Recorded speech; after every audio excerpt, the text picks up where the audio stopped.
Unajua nilizaliwa na mama wa kambo. God have mercy upon us.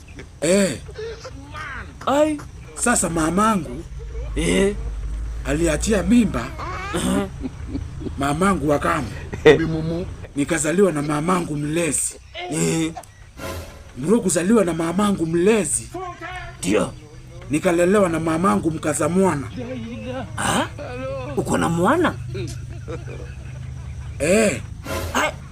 Kwani uko na wana wangapi? Niko na wana kondoo 2 na mbuzi 1.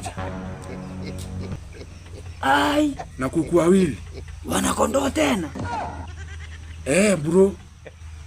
Ai.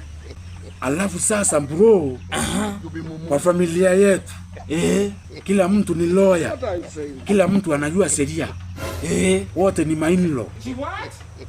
Wanajua sheria. Mama yangu. Ai, game over. Ndio maana bro, familia yetu kila mtu anakuanga kwa hatari. Hatari? Bro.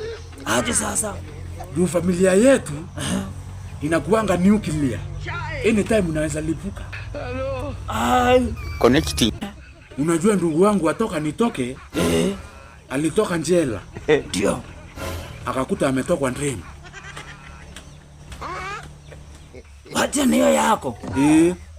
Unajua bro. Mama yangu. Mimi na wazazi wangu hatuko related. Bro. Haya. Sa bro.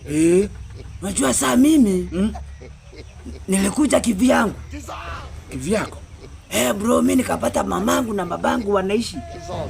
Mkaanzia kuishi pamoja? Bro, nikajiunga tukakuwa familia. Haya.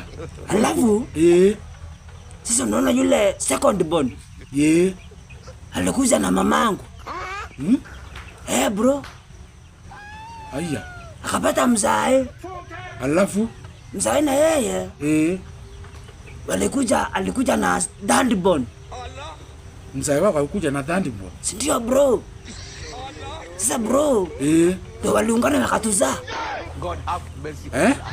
Sasa bro, unaona leo shosho yangu, shosho yako alikuja na maji. Alafu unaona sasa babu yangu ndiye alikuja kupata maji.